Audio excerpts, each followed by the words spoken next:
introduction, I would say that for me, and I mean, not just for me, but seeing what this process can do for farms around the world in different contexts, and seeing how this has changed access to gardening for so many people, especially disadvantaged people that can't just dump a bunch of money into their gardens all the time. This process, this strategy that we've developed has turned out to be the secret weapon to soil management and food production. And I'm talking about cover crops.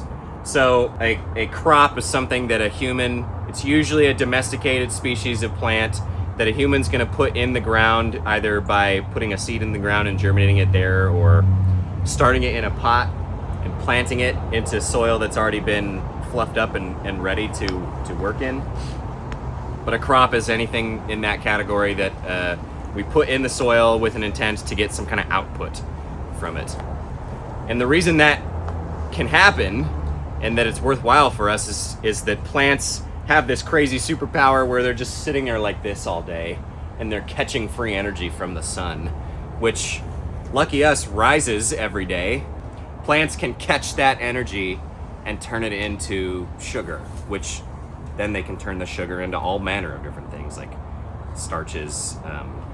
They can trade it with other organisms that live in the soil, like fungi and bacteria, in exchange for more unique nutrients, like all the vitamins and minerals that all living things need. But we need plants to do that for us. We need to have nature's solar panels catching energy, or else the system is going negative. The soil is fed by plants taking a certain share of all of the sugars that they make, and it's this process called exudation, where they actually take those sugars and push them out of their roots into the soil.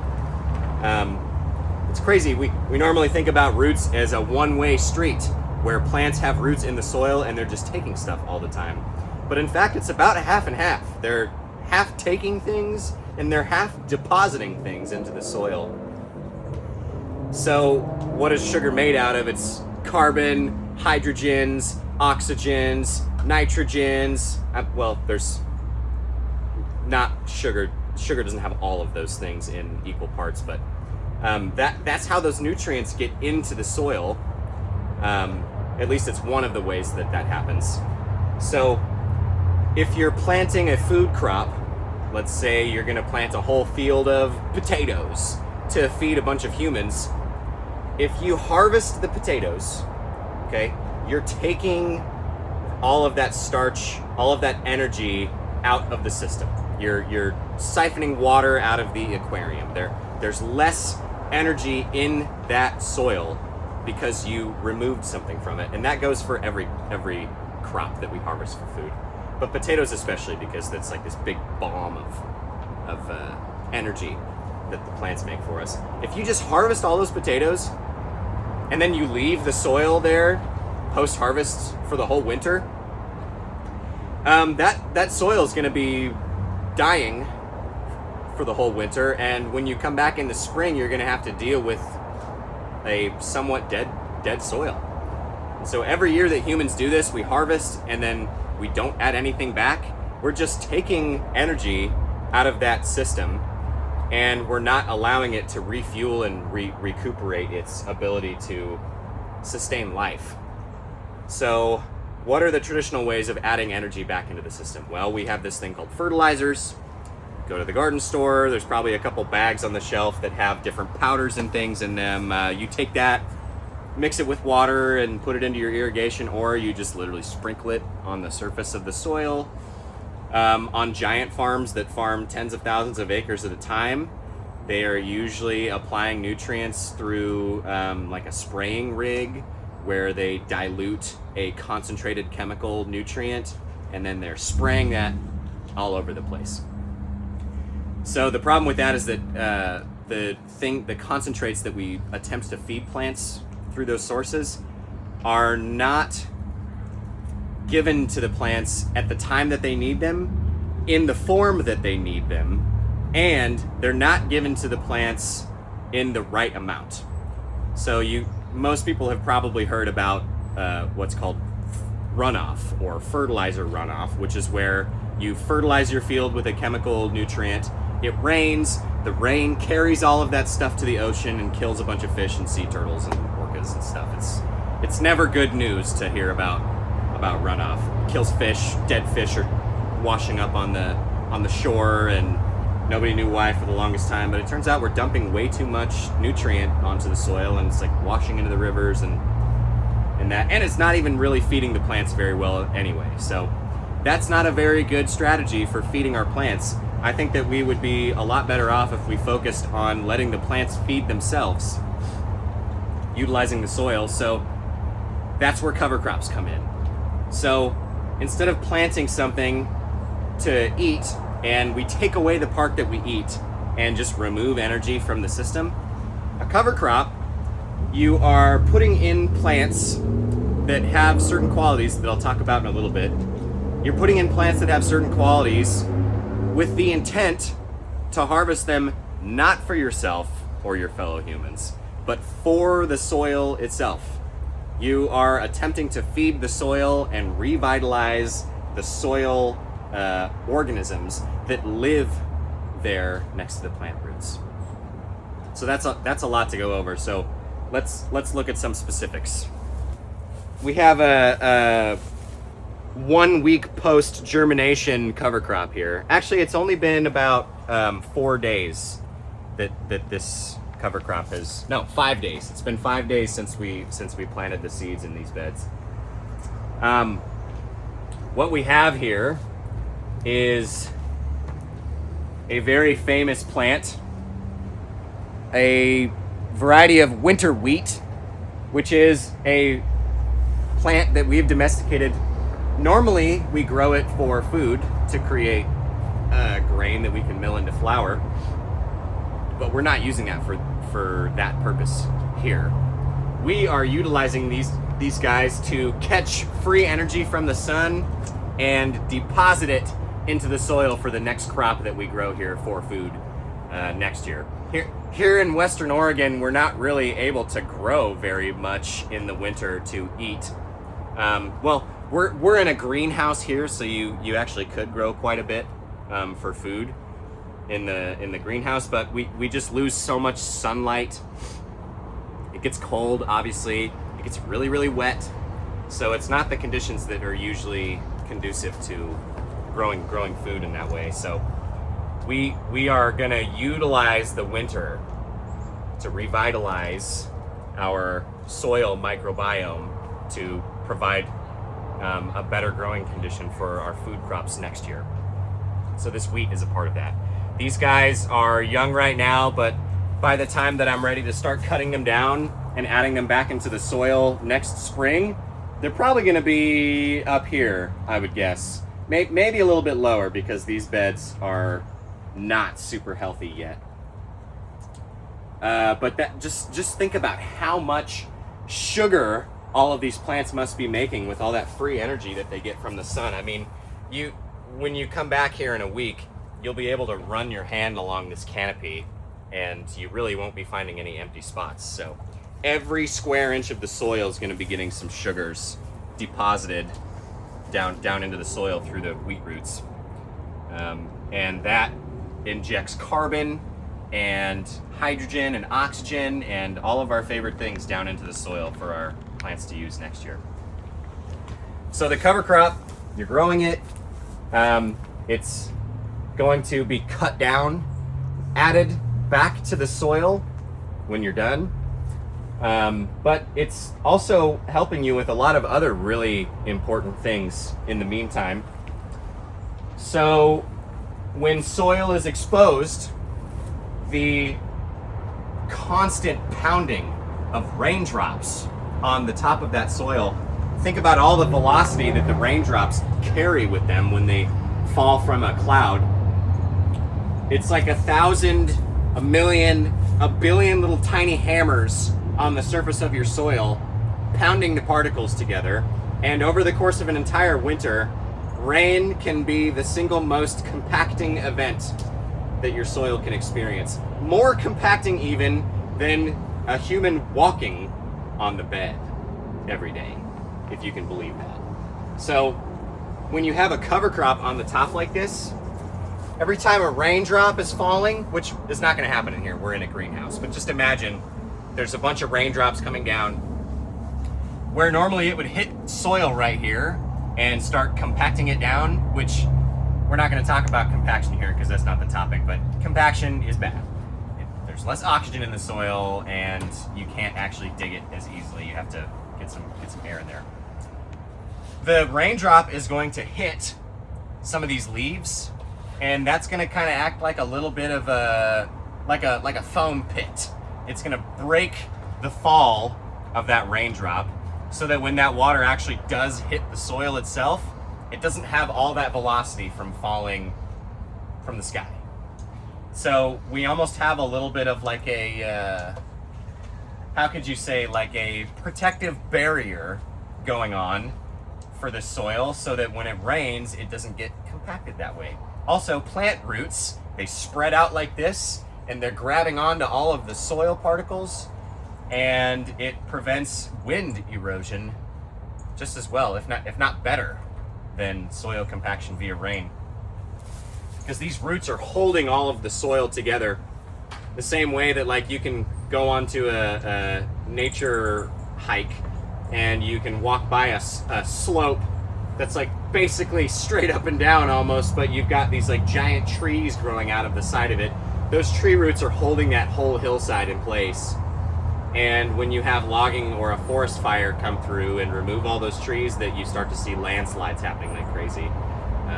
And dust clouds that get kicked up by all the winds and things when it's dry. So we are preventing both of those things by having these cover crops here. It's also providing a little bit of habitat for insects that may want to overwinter in here. They may climb underneath a couple clumps of wheat plants and use that as insulation to hide themselves over the winter. So yeah, we love to use cover crops. It's addressing so many problems for the small garden.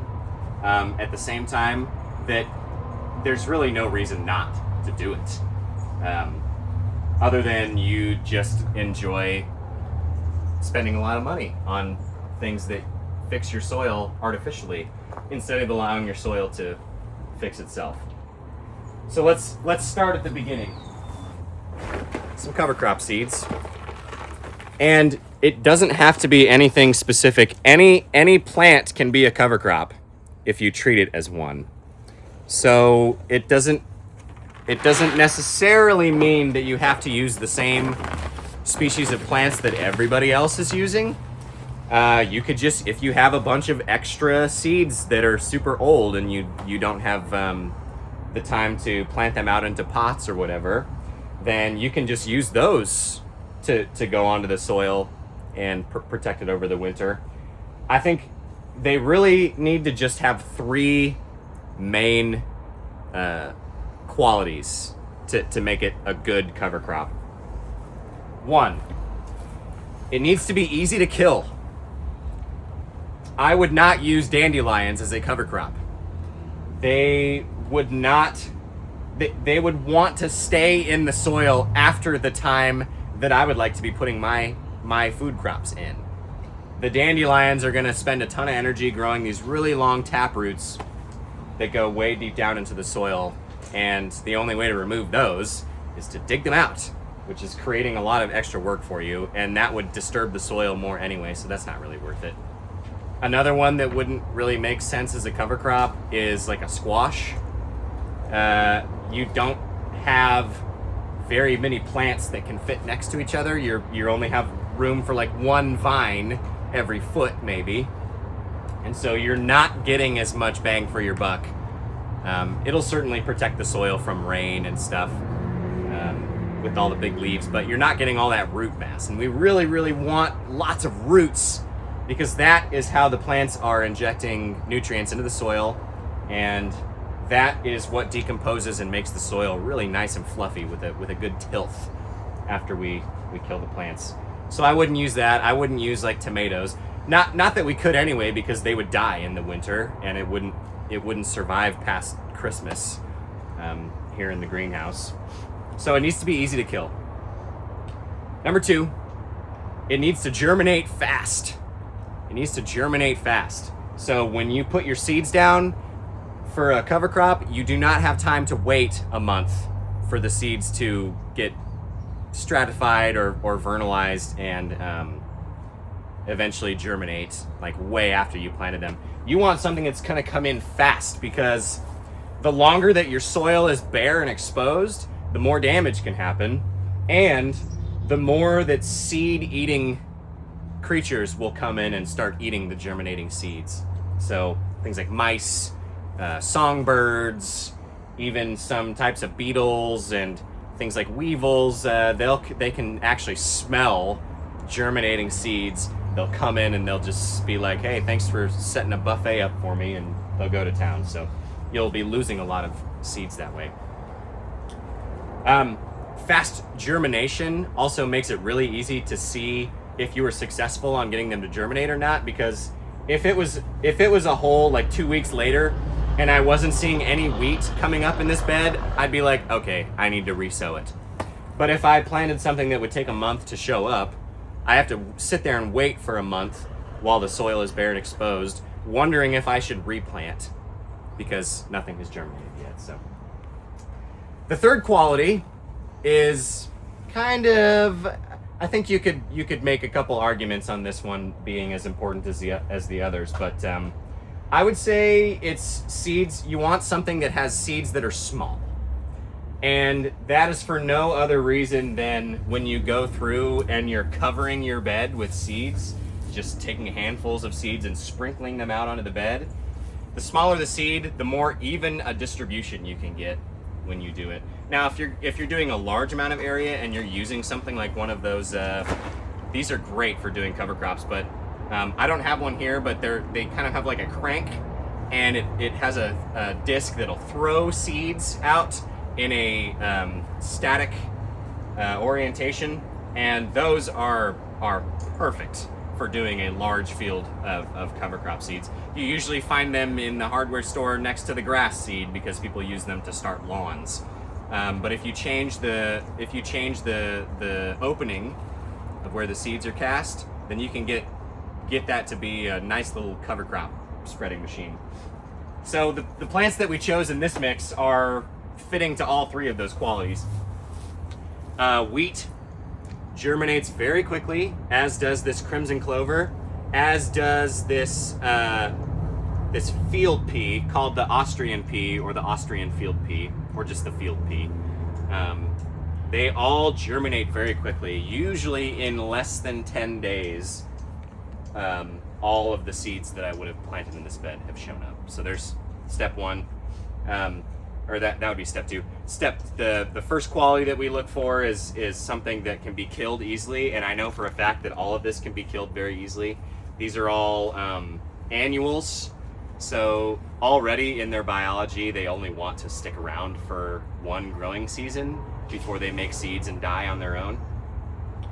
You wouldn't want to use like a perennial for a cover crop, really. Like you wouldn't want to use something like asparagus, for example. I think that if you're planting something that wants to stick around, you're going to have to be fighting nature to stop it from sticking around when you eventually want to put your food crops in there. So these plants are all really, really easy to kill. And when I kill them, it's called termination in the cover crop world. There's a lot of different things that you could do, and I can't demonstrate this today because we're not terminating any cover crops this time of the year. That most of that's going to happen for us in the spring. But termination is as easy as coming through with a weed whacker, a lawnmower, or a hedge trimmer, and just cutting them all down as low as you can. Remember, in the spring they're going to be like this tall. But we basically just come through and cut everything down. We're going to leave all of that top growth on the bed to create like a little bit of a free mulch layer for us. All that stuff's going to decompose and add nutrients back to the soil. And in order to stop the roots from trying to resprout and grow new stems and new leaves and things, because the plants will still be alive after we cut them down like that. It's the same way that your lawn grows back after you mow your lawn. It doesn't just die. We'll need to cover it somehow to starve it of light. So the easiest, most accessible way to do that is to save your cardboard at your house and lay it on top like that. So I use tarps here and at my personal farm at home, with the darkest side of the tarp facing up, so that it catches more heat and can kill the cover crops faster. So, and then all of the seeds that I used here are really small. You saw when I grabbed a handful of these that it's all very easy to just grab a handful of and spread it around the bed in an even coat. So how do you do this? What's the best, like, step-by-step process to setting up a situation like this where you're going to have a cover crop growing in your garden, doing all that work for you over the winter? Because at this point, now that all of these plants have germinated, I don't have to do a single thing to this bed until probably April next year. This is just going to take care of itself for me. I'll probably come in here and water, whenever it looks like it's getting a little bit dry. But normally in Oregon, outdoors, not in a greenhouse, you don't even have to do that. You just get the seeds in, get them germinated, and then you're off to the races. You basically are just waiting until you're ready to terminate them. Let's go outside and look at this to see a clearer example. Here we are at our one of our outdoor plots, and you can see some very familiar friends. I call them my employees, actually. These guys are going to do the work for me. They're going to revitalize the soil by exuding sugars and nutrients down into there. They're going to give me a bunch of free biomass that I can turn into soil organic matter, keeping this clay from compacting and turning into dense clods. Going to protect it from the rain and the wind, provide a little bit of habitat for some insects and things. So they're hard at work, but how do we get them to this point where they're growing and I don't have to think about them ever again for another couple months? Ever again, another couple months, that's contradictory. The first thing that you do, step one, is to clean the bed. So before we put these cover crops in, this bed looked a little bit more like this. There was all these plants, just random things that showed up during the growing season. Here we had a little bit of sunflowers, and we also grew some onions on this side. Both of those things have long since been harvested. So this bed is just kind of sitting here empty. This section of this bed is sitting here empty right now. So the first step to setting up cover crops is removing their competition and getting the bed ready to be raked. So I would probably come through and I would remove everything in the bed that I do not want. I've had people ask if they can leave, like if there's one little grouping of, let's say, onions, which will survive through the winter and you can eat in the winter. You don't have to remove those. You could sow the cover crop around them. It's just that they're gonna have to compete with those cover crops.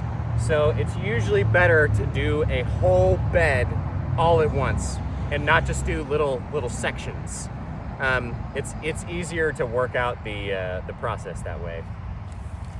So I would make a point to remove all the perennial weeds as much as I can, like actually go in there with a fork and dig them out. Here in Western Oregon, I'm sure a lot of you can recognize this plant here. This is a wild carrot, otherwise known as Queen Anne's lace. This is a pretty common tap-rooted perennial weed that wants to show up in your garden.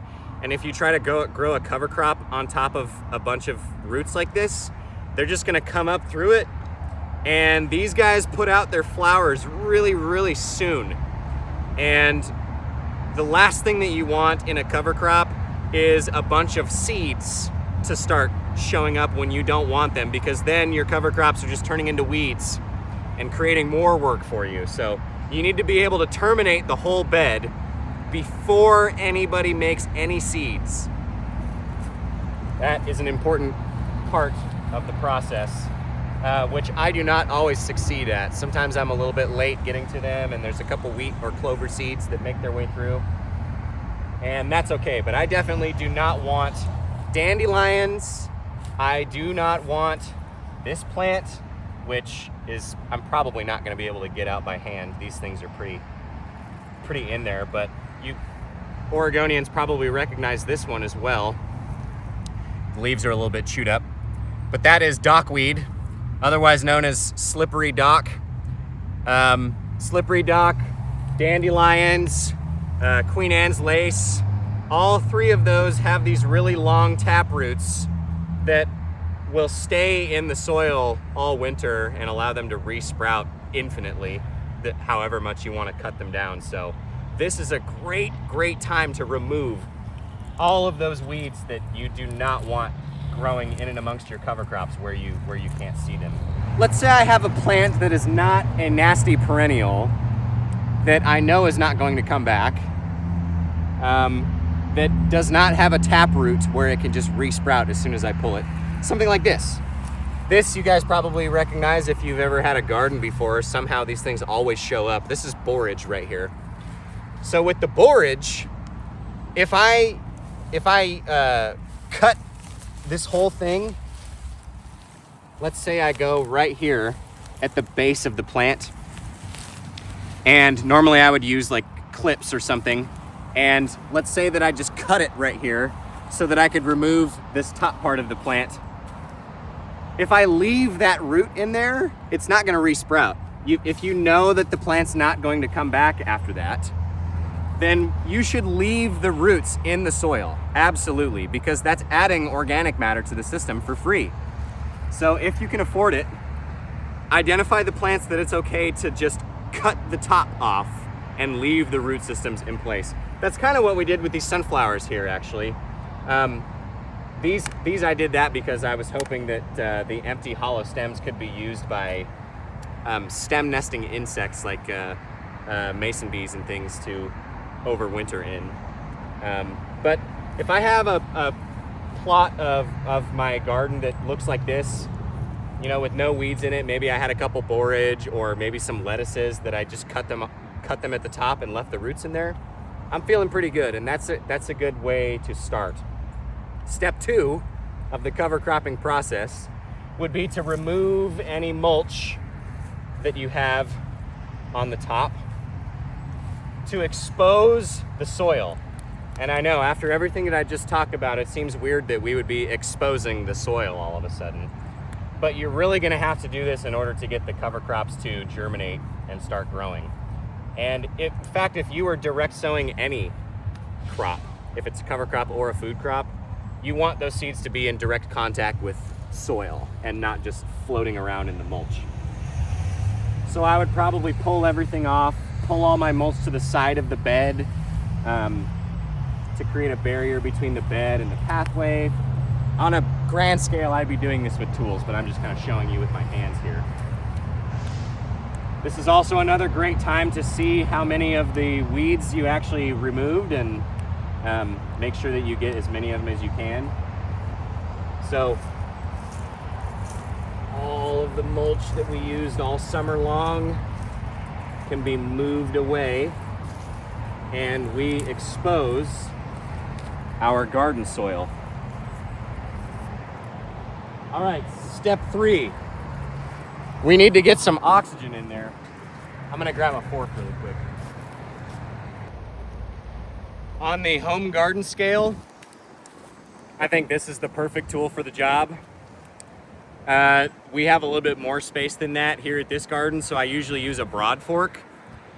And if you have any more than 5 or 6 beds that are longer than 10 feet, you should probably invest into a broad fork to make it a lot easier on your body. But a digging fork like this from your local hardware store or garden store is gonna do just fine. You want something that's meant for digging.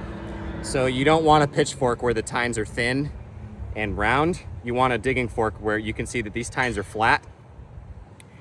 and they're thick, solid steel. And on the back, they have these like ridges.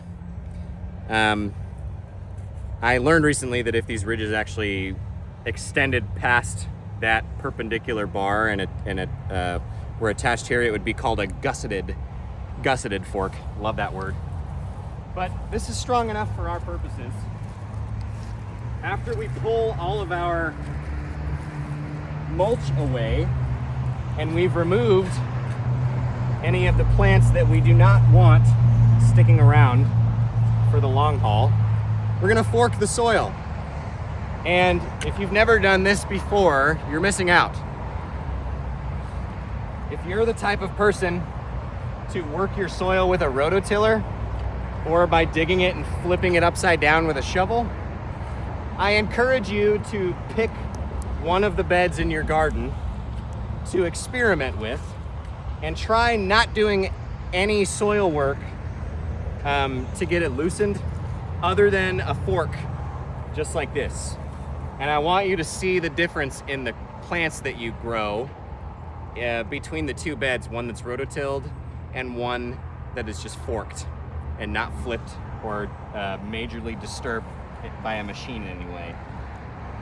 I love machines. I love that we to grow the food that we need to support our populations, we need tractors, we need plows, we need discs, I understand, but on a small garden scale for growing vegetables like this, it's really not necessary. To get the healthiest soil possible, you want to remove all of that extra flipping and disturbance, and really the blending of soil is not very good.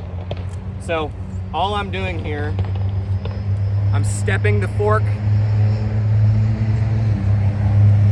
All I'm doing here is I'm stepping the fork into the soil. I'm not gonna go all the way because then I might risk like bending the tines or breaking the handle of my fork when I pull. And I'm not gonna lift the soil out and flip it. All I'm doing is getting my fork in there and just cracking it like that. I hope that comes through on the camera. All I'm doing is just a little nudging. I'm going so far as to open up some ravines, some crevasses in the soil here, and then I'm done. I'm not gonna go any further than that. This is doing a couple things for me. One, it's coming at the soil from underneath and reversing compaction. So I can stick my hand in to the soil right here very easily with almost no resistance. Get all the way down to my palm now. Whereas if I go over here where I haven't forked yet, you can't see my hand, but I'm getting stuck. Yeah, I can't go in deep like that because all of the soil particles have been crushed by rain and gravity this direction. So if I'm trying to go this direction, I'm meeting resistance. You get your fork tines under it and you push it up, all of a sudden oxygen floods into the system, gets in between all the soil pieces and creates these airways. We call them pores, the same as like in your skin. And you want those pores in the soil because that's what makes it really easy for your plant's roots to get down in there.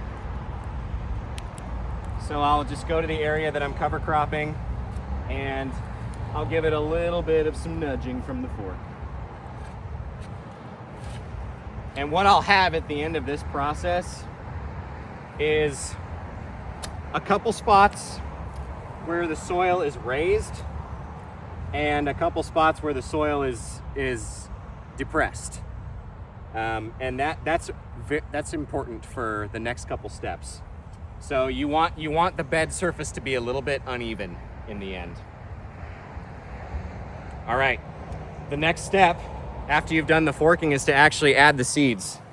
So you got to think about the time of year. You got to think about the purpose of your cover crop, like what is the main thing that you're trying to get out of it. And you have to think about how much time you have.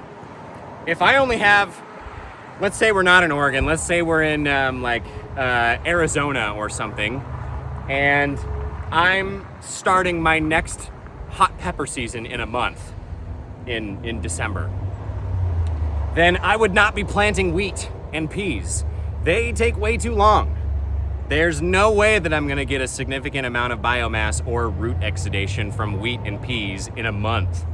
If I only had a month to get a cover crop in and get it terminated and everything, there's really only a couple plants that I would choose from. I would probably go with some kind of clover, and I would also mainly use buckwheat because it's very fast. Here in Oregon, it's gonna get really cold, it's gonna get really wet, but it's not, most importantly, it's not going to freeze like below 20 degrees most of the time. Yeah, it freezes, we get a little bit of snow, we might have an ice storm here and there, but it's not gonna go below 20 all that often. It does sometimes, but I'm choosing these cover crops because they can survive the whole winter. I've seen them do it. I know that winter wheat and field peas can get through this Oregon winter just fine. And it takes them about how long I have until I'd like to be putting my food crop in. I would like to be putting a food crop into these beds in spring next year. And that's about the time when these guys are gonna start making flowers and making seeds, which I would wanna be terminating them at that point anyway. So it's all about timing. I'll give another example. I'm a garlic farmer at my family farm. In between the garlic harvest in July and the garlic planting that starts in October, you have a couple of hot months that are super duper dry with almost no rain until like mid to late September sometimes. And not as long as I have from November to April. I only have from like late July to early October. So in that window, you would never catch me using wheat and peas. Not in a million years. It takes way too long. They don't do as well in the hot summer. This is definitely a mix that's better for the winter, which is kind of what this is all about, because this is the best time to be planting cover crops. But in that window, I'll use something else. I'll use something like fava beans or alfalfa. I've had great success with buckwheat. I've had okay success with clover. It just needs a lot of water. So you pick the cover crop that you're gonna use based on the conditions and your goal and what you're trying to get out of it. So in this case, we want something that'll survive over the winter, provide lots of cover and lots of biomass, preferably a cheap seed, and I'm okay with it lasting like 5 months in the soil. Wheat and peas seems to fit that bill pretty well. So let's do step 4, where we actually put the seeds on. We have all of our dark garden soil here. If I was actually doing this, I would do a much better job at removing all of the rhizomaceous grasses and things. But for demonstration purposes, this should work. We have all of these bumps. We've got ridges and lumps, peaks and valleys. Doesn't really matter. I'm just gonna take a bunch of seeds into my hand and do my very best to sprinkle them evenly over the surface of the soil here. How dense am I going? Well, that's pretty hard to explain on a video like this. But you're gonna learn, the more that you do this every year that you plant cover crops, you're gonna learn about how dense is the best way to go for you and your soil. I would say too dense is better than not dense enough. So when in doubt, go over. The cover crops, you can always just let a really dense cover crop grow and it'll be okay. It won't be ideal, but it'll be okay. But you can never, like if you sow too loosely and not dense enough, you can't travel back in time and re-sow all of those seeds to make more. You absolutely have to get it right when you do. I mean, you don't absolutely have to, but you're gonna have a lot easier of a time if you get it right the first time.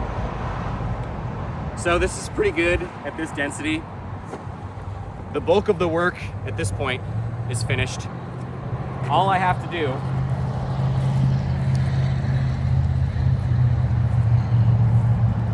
is make sure that the seeds are covered with soil. So this is where the valleys and peaks come in, because I'm gonna go to the high parts of the soil and I'm gonna move that onto the low parts to make it flat again. And when I do that, all of the cover crop seeds, or at least most of them, are going to get covered completely with soil. And that is what you're going for if you want your seeds to actually germinate. If you can see a seed, chances are it's not buried enough. If you can't see a seed, that means on all corners of that seed there are soil particles touching it, which means that it's going to stay wet and covered from the sun until the plant germinates and it starts to grow. So if you cannot just bury them outright, then yeah, you're going to want to use a flat rake like this to go over them and just trying your very, very best to get as many seeds covered as possible. You'll never get all of them, but you can do pretty well. Best case scenario is what we did over here. So for these beds, these have already germinated and are already growing, I did exactly the steps that I just showed you on this bed, except for step 5. Rather than just raking the high parts of the soil over the seeds to cover them, we actually brought in a bunch of composted horse manure and just dumped it on top of the seeds without raking. And if you do that and just kind of make a sandwich out of them and cover them, that's the best case scenario. Then you know for sure that all of those seeds are going to be totally covered. They're going to stay moist for the whole time, and you're not going to run into any problems with germination, any significant problems at least. I still have, I believe it was right around here somewhere. Oh, it was in this bed over here, but like I was saying earlier, things that eat seeds love when you plant cover crops, and already we have a little tunnel right here, probably from a rat coming in and being like, ooh, yummy peas. I want to eat some fresh peas out of the garden. I'll go through and I'll eat all those. So you'll have some loss from that, but not enough to ruin the crop. And if you do all those steps correctly, hopefully when it's all said and done, a week later you have something that looks kind of like this. You got all these young seedlings growing in.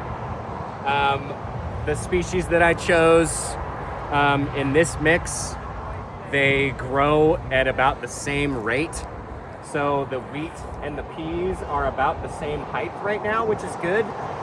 Because if I planted, this mix was almost kind of a mistake, because you can see the really tall leaves, the wheat grass is growing up pretty tall already, but all these little clovers, the small ones with the round leaves in between, they stay short for a while. So if it goes too far, the wheats will grow up super tall and they'll block the sunlight from the clovers, and the clovers won't do very well.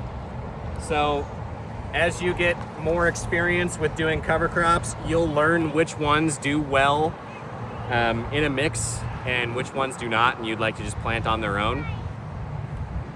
But if you can do it, do a mix.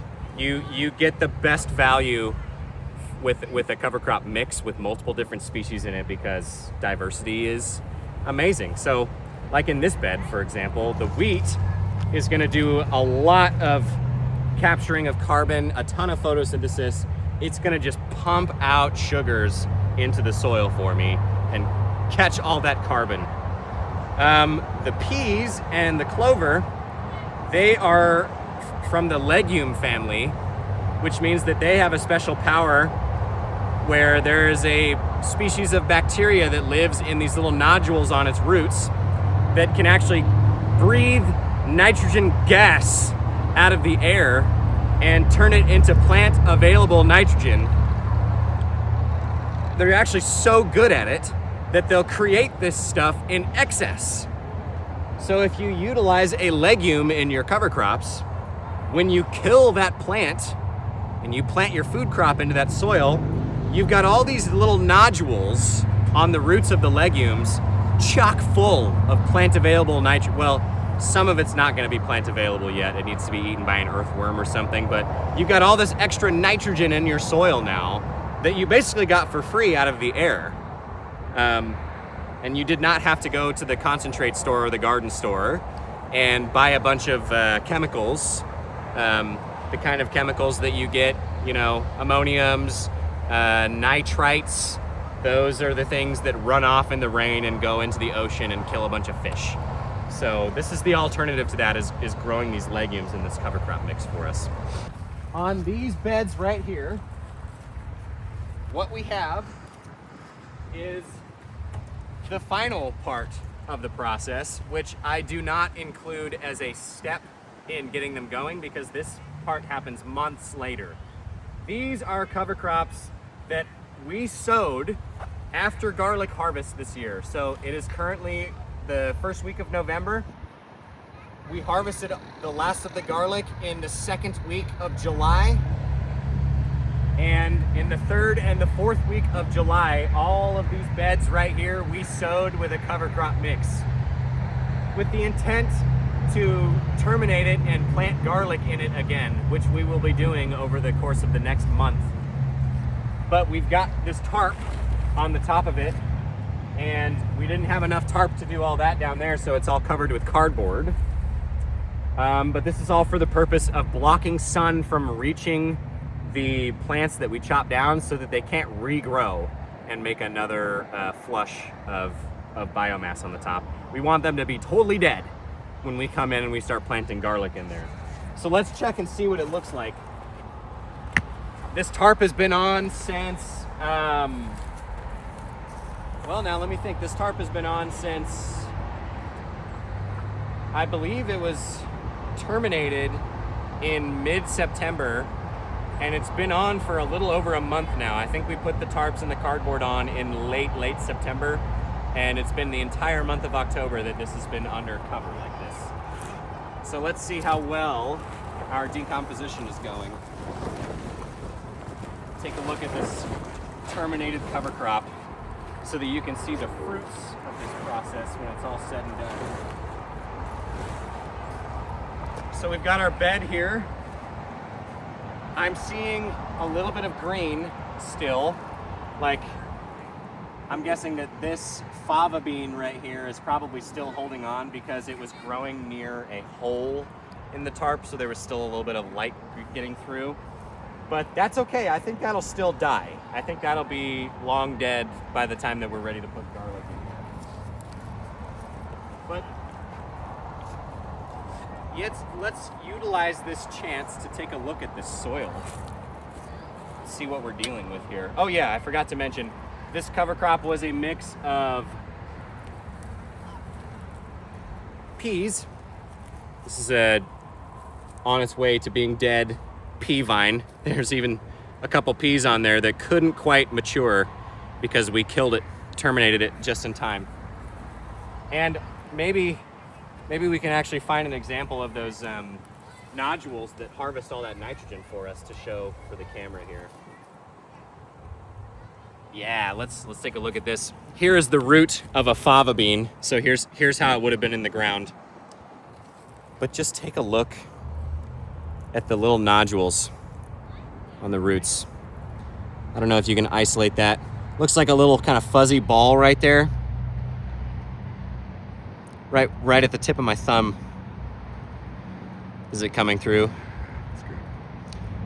In that little nugget exists probably a couple billion bacteria that are breathing in air, and they're catching the nitrogen out of the nitrogen gas in the air, and they're trading it with the fava bean in exchange for sugars. Pretty cool little system, and we're using that to our advantage because this fava bean is going to be dead soon, So it's not going to be using all of the nitrogen in this little nugget. So all that nitrogen is going to decompose and become a part of the soil microbiome, which when we put our garlic in here, the garlic will eventually have access to all that extra nitrogen that we just captured with the fava bean. So we had the peas, we had fava beans, we had buckwheat. Buckwheat was the main component of this, and the buckwheat is almost totally decayed and just turned into organic matter at this point. There's like no leaves of that stuff left. What are we gonna see if we crack the soil open right here with all this decomposition happening? This is why we do cover crops, my friends. It's for this right here. Look at this soil, man. We have all of the best things that you love to see in soil going on right here. We've got tons and tons of organic matter. All this dead plant material, all this biomass is going to turn into organic matter in the soil and help feed all of the bacteria and fungi that live here. We have that really, really dark chocolate color, which is indicating the presence of carbon. The darker, especially if you have clay soil, the darker that it gets, the you can basically, it's not totally scientific, but you're basically seeing the effects of carbon being sequestered in your soil and becoming available for plants to use. So the darker your soil gets, that really cocoa, kind of chocolatey brown, the closer you're getting to just perfection, Garden of Eden kind of stuff. We're also seeing a ton of really, really good aggregation. That right there is a soil aggregate. Look at how big that, all my soil people out there, my soil enthusiasts who may or may not be enjoying this video at this point, are gonna love seeing that. That is a gorgeous, big, fat soil aggregate right there. What is a soil aggregate? A soil aggregate is a bunch of different soil particles being glued together with a different menagerie of glue-like substances that are secreted by bacteria and fungi in an effort to make little homes for themselves. Because you live in a house, you have a roof above you, it keeps the rain off of your head. Well, bacteria and fungi are the same way. They want to build little houses for themselves. And when they do, as it helps them survive, but as a byproduct, it creates all of this airspace in the soil. Look, watch what happens if I just crush this piece. It's mostly air in there. It's just a fluffy ball of delicious soil. And I could really, really try to take this and compress it and compact it into a clay clod, which I'm sure some of you could do this with your soil at home and come out with a little ball. You might as well make pottery out of it because it's such pure clay. But if I compress this soil aggregate as much as I possibly can, you can see that it still does not hold together. It just falls apart. There is enough organic matter mixed into this clay that it keeps the clay particles from grabbing onto each other and creating rocks, basically. So that's about as good as it gets, in my opinion. I'm seeing, it's probably gonna be tough to see on the camera, but I do see a good amount of mycelium in the soil. That is the underground component of mushrooms, of fungi. Just smelling the aroma that comes off of all this dead plant matter is really amazing. It smells super good. I know that's probably a foreign concept to a lot of people, but your nose will tell you a lot about the health of your soil. And I have a feeling that when we plant our garlic into this, which by the way, when we do that, all we're gonna do is come to a spot and pull the biomass away and just stick a clove in just like that.